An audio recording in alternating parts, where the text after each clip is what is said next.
नमस्कार मित्रों, जड़ के बाद अब बात करते हैं तने की। तना, स्टम या स्टेम। सबसे पहले तने की उत्पत्ति किससे होती है? तो तने की उत्पत्ति होती है प्रांकुर से। जैसे मूल की उत्पत्ति मूलांकुर या रेडिकल से होती है, इसी प्रकार तने या स्टम की उत्पत्ति प्रांकुर या प्रूमूल से होती है। दूसरा, तना सामान्य रूप से वायवीय होता है, मतलब पादप का जो वायवीय भाग है वो तना या प्ररोह कहलाता है। तो वायवीय भाग तना जो होता है वो वायवीय भाग में वृद्धि करता है।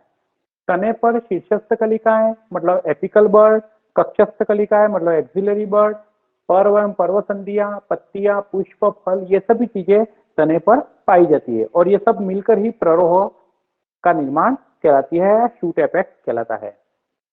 अब कुछ तनों पर विशेष प्रकार के रोम पाए जाते हैं। ये रोम बहुकोशिकीय होते हैं। बहुकोशिकीय तने के रोमों को ट्राइकोम के नाम से जाना जाता है। ये एक ध्यान रखना इंपॉर्टेंट है।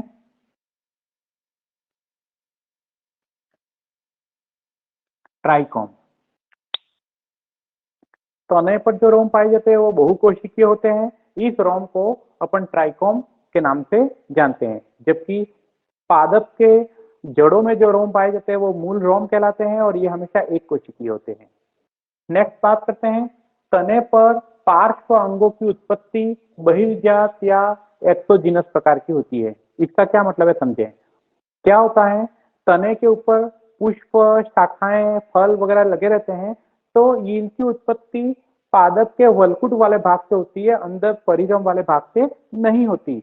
तो वलकुट या छाल वाला जो भाग होता है वो बाहरी भाग होता है। तो तने के बाहरी भागों से अन्य अंगों की उत्पत्ति होती है, तो ऐसी उत्पत्ति बहिर्जात कहलाती है। जबकि जड़ों में ऐसा नहीं होता। जड़ों में क्या होता है कि जड़ों में जो परिरम वाला भाग है वहां से जड़ों की शाखाएं निकलती है। तो जड़ों में अन्य अंगों की उत्पत्ति अंतर्जात होती है, जबकि तने में अन्य अंगों की उत्पत्ति बहिर्जात होती है। क्लियर। नेक्स्ट, तना ऋणात्मक गुरुत्वानुवर्ती वृद्धि करता है, मतलब जमीन से विपरीत दिशा में वृद्धि करता है। तो ऋणात्मक गुरुत्वानुवर्ती और धनात्मक प्रकाशानुवर्ती वृद्धि।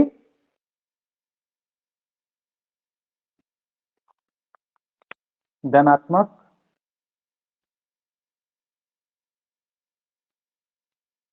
प्रकाशानुवर्ती वृद्धि करता है, मतलब प्रकाश की और वृद्धि करता है। प्रकाश जिस दिशा से मिल रहा है उस दिशा में मुड़ जाता है।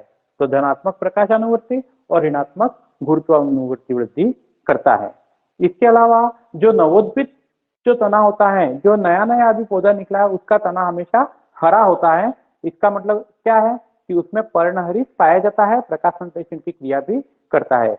लेकिन जैसे जैसे उसमें द्वितीय वृद्धि शुरू हो जाती है तो इसके बाद वो तना काष्ठीय हो जाता है, जिससे जो हरित लवक वाला भाग है वो बिल्कुल अंदर दस जाता है, मतलब धीरे धीरे हरित लवक समाप्त हो जाते हैं। वो तना फिर भूरे रंग का हो जाता है। इससे पहले तना नवोद्भिद पादपों में हरे रंग का होता है, यानी प्रकाश संश्लेषण की क्रिया भी कर सकता है तना। ये तने की महत्वपूर्ण विशेषताएं हैं। सामान्यतः तने की आकृति की बात करें तो तना बेलनाकार होता है। लगभग 90% पौधों में तना बेलनाकार ही होता है, 99% पौधों में। लेकिन कुछ पौधे ऐसे हैं जिनमें जिनमें तना विशेष आकृति लिए हुए होता है, तो इसका प्रश्न एग्जाम में एग्जाम्पल से आ सकता है। तो सामान्यतः सभी तने सिलेंड्रिकल मतलब बेलनाकार होते हैं, लेकिन साइप्रस नाम का एक पौधा है, साइप्रस में तना त्रिकोणीय होता है, त्रिकोणीय ट्राइएंगुलर होता है। इसी प्रकार घर में तुलसी लगी हुई होगी, तुलसी में जो तना होता है वो चतुष्कोणीय या क्वाड्राएंगल होता है, चार कोनों का बना हुआ तना होता है तुलसी में। इसी प्रकार नागफनी आपने देख ही रखी है, नागफनी का तना पत्तियों जैसा होता है, मतलब चपटा होता है बिल्कुल। तो नागफनी का तना चपटा होता है। केजुराइना करके एक पौधा है, उसमें जो तना होता है वो खांचदार होता है।